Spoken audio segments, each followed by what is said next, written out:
ce geste de toi viendra mon secours.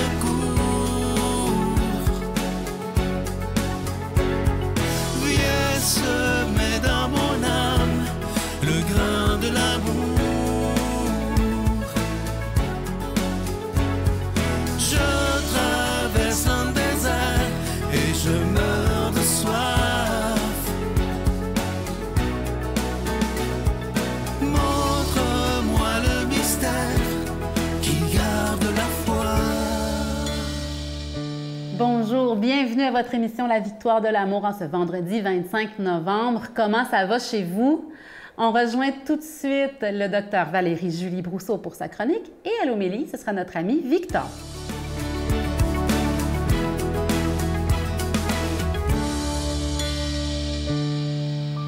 Bonjour, ici Dr Valérie-Julie Brousseau avec la chronique Nomade du désert. Voici que nous engageons vers Noël et c'est un paradoxe pour nous qui sommes chrétiens. Pourquoi? Parce que c'est pas nous qui avons besoin de Dieu, mais c'est Dieu qui vient parce que lui, il a besoin de nous. Il vient pas n'importe comment, il vient tout petit, il vient fragile. L'histoire dit qu'il vient dans une crèche, etc. Mais pourquoi Dieu aurait besoin de nous? Quel paradoxe! Parce que Dieu est un être de relation. Dieu n'habite pas seul, Dieu ne se suffit pas à lui-même. Et on pourrait dire, ouais, mais tu sais, on est des pauvres petites créatures, là, puis on est plein de péchés, puis on est indigne, puis je ne sais plus que l'autre affaire. Puis Dieu dit non, non, non, non, non, pas rapport du tout. Tu es tellement précieux, précieuse pour moi que je viens juste pour toi. Il vient pour chacun d'entre nous personnellement. Puis pour chacun d'entre nous personnellement, Dieu vient de manière différente dans nos crèches à nous, dans nos vies, dans nos faiblesses, dans nos endroits que même nous autres, on n'est pas intéressés d'aller. Il vient pas parce que nous, on voudrait qu'il vienne, il vient parce que lui est intéressé à venir. La question, c'est évidemment, nous, ça nous intéresse-tu de le rencontrer ou pas? Il y a zéro obligation. Zéro. Puis en fait, je dirais qu'il n'y a tellement pas d'obligation que de manière générale, là, c'est sûr que nous, chrétiens, on voudrait que tout le monde pense comme nous, là, mais ultimement, la chose la plus chrétienne, c'est de laisser l'autre rencontrer Dieu comme Dieu vient dans sa vie, à lui. Peu importe sa religion, peu importe s'il est croyant ou s'il n'est pas croyant. Noël, pour nous chrétiens, c'est la venue de Dieu pour chaque personne. Peu importe s'il est intéressé à Dieu ou pas, peu importe s'il est à la même crèche, s'il est à la même adresse, dans quel pays que c'est, de quelle couleur que c'est, de quelle orientation que c'est, on s'en fout. Parce que c'est pas nous qui décident. C'est pas mon Dieu à moi comme chrétien. C'est pas ton Dieu à toi comme chrétienne. Ça n'a rien à voir. Alors, cette rencontre-là, à laquelle on est invité de faire aujourd'hui, chaque jour, mais particulièrement pour la fête de Noël, est-ce qu'on est capable de mettre le doigt où ça se passe?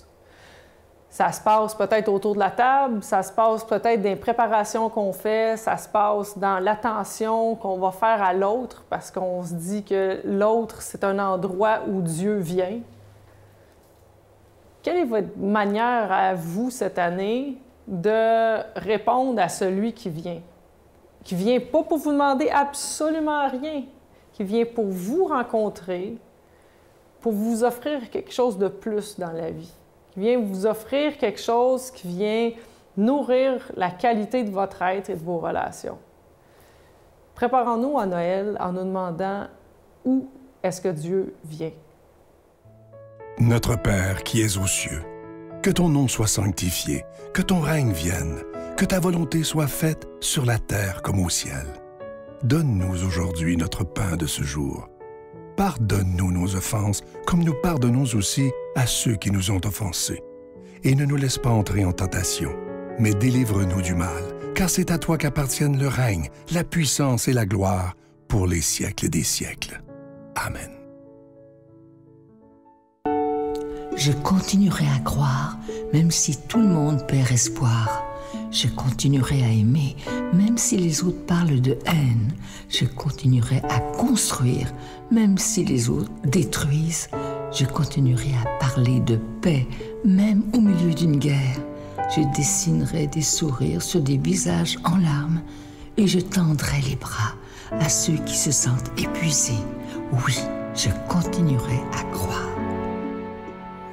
Je suis tellement content de vous parler de ces deux magnifiques cadeaux du mois. Si vous avez écouté le Téléthon dimanche dernier, vous avez vu, évidemment, l'Ange de Noël, collection 2022. Je vous rappelle qu'il est en épinglette, il est en cristal orné de petits zircons et il est déjà béni. Je vous rappelle également ce magnifique cadeau du mois de décembre.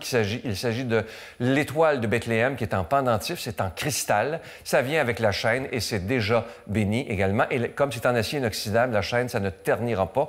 Et c'est une belle façon de faire des beaux cadeaux de Noël à ceux qui nous entourent, des cadeaux qui ont du sens. Alors, je vous rappelle que vous le recevrez avec un don de 25 $ et si vous voulez les deux cadeaux, c'est avec un don de 40 $. Je vous rappelle que nos bureaux sont ouverts cette semaine exceptionnellement. C'est la semaine du Téléthon dès 5h30 le matin jusqu'à 16h30, je vous donne l'adresse. La Victoire de l'Amour, case postale 120, succursale Boucherville à Boucherville, J4B 5E6, je vous la redonne. La Victoire de l'Amour, case postale 120, succursale Boucherville à Boucherville, J4B 5E6. Également par téléphone, par carte de crédit, et dès ce matin à 5h30, dans le 514-523-4433, 523-4433 ou sans frais le 1-888-811-9291, 1-888-811-9291 et aussi sur notre site Internet, le www.lavictoiredelamour.org. Alors, je vous rappelle les cadeaux du mois. Tout d'abord, l'Ange de Noël, collection 2022. Il est absolument magnifique. Et cette magnifique étoile de Bethléem qui vient avec la chaîne en acier inoxydable, l'étoile étant cristal. Merci de tout cœur de votre grande générosité et de votre prière.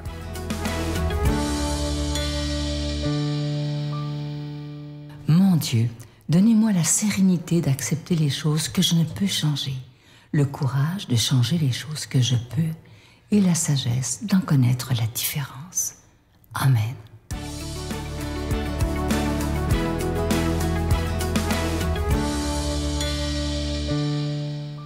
Aujourd'hui, l'Église nous propose de méditer un passage de l'Évangile selon saint Luc. En ce temps-là, Jésus dit à ses disciples cette parabole. « Voyez le figuier et tous les autres arbres. Regardez-les. Dès qu'ils bourgeonnent, vous savez que l'été est tout proche. De même, vous aussi, lorsque vous verrez arriver cela, sachez que le royaume de Dieu est proche.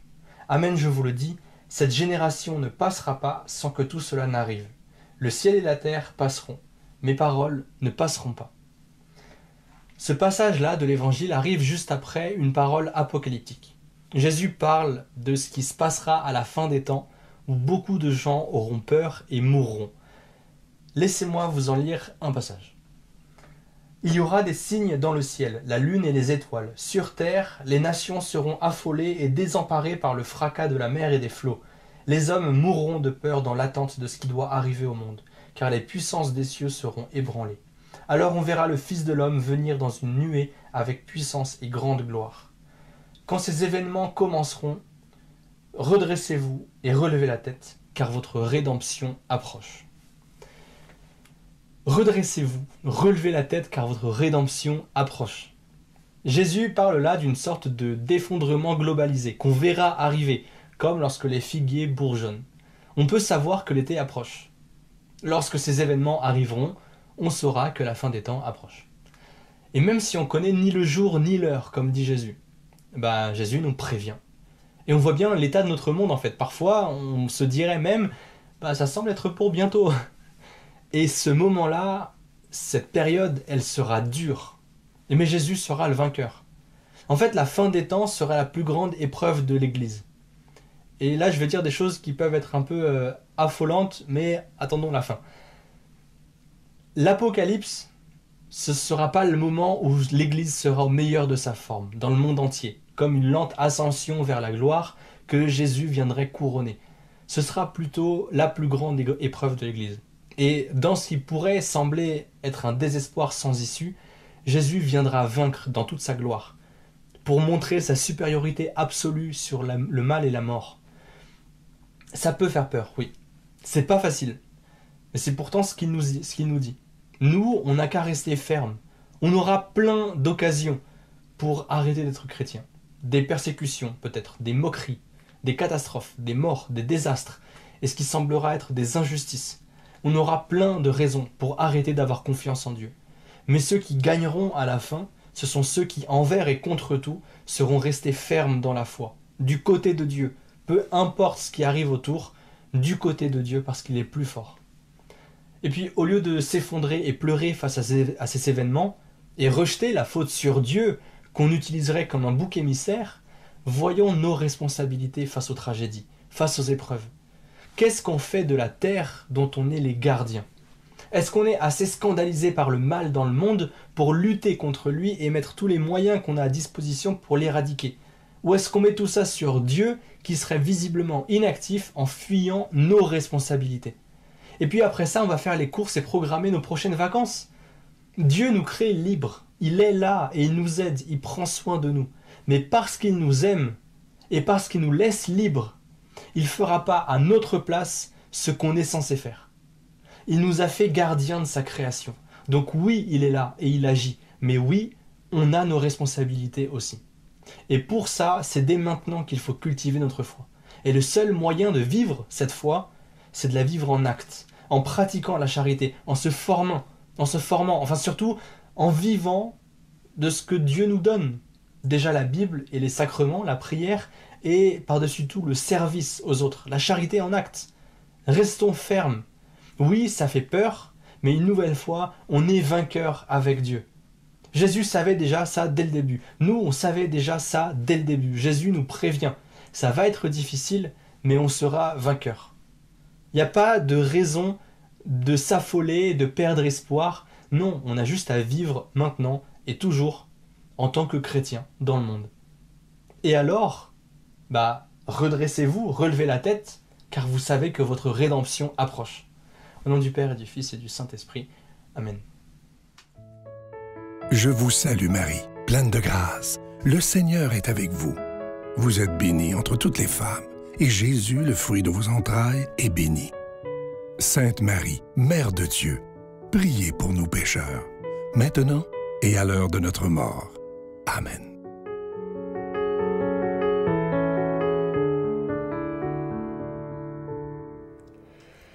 En cette semaine du Téléthon, ça me fait plaisir de vous présenter le cadeau du mois de décembre, l'étoile de Bethléem en cristal. Franchement, je sais que vous allez l'aimer. Il y a eu un cœur qui était dans la même matière que vous avez beaucoup aimé. C'est le cadeau du mois de décembre, mais on vous l'offre déjà parce que si vous voulez le cadeau de ce mois-ci, qui est l'ange de Noël, vous pouvez pour 40 $ obtenir le cadeau du mois prochain aussi. Donc, ça nous fait plaisir en cette semaine de Téléthon de vous l'offrir en avance. Merci pour votre générosité et sachez que vous pouvez vous procurer les livres qui ont été publiés par la Victoire de l'Amour, les autres médailles et bijoux. N'hésitez pas à vous informer.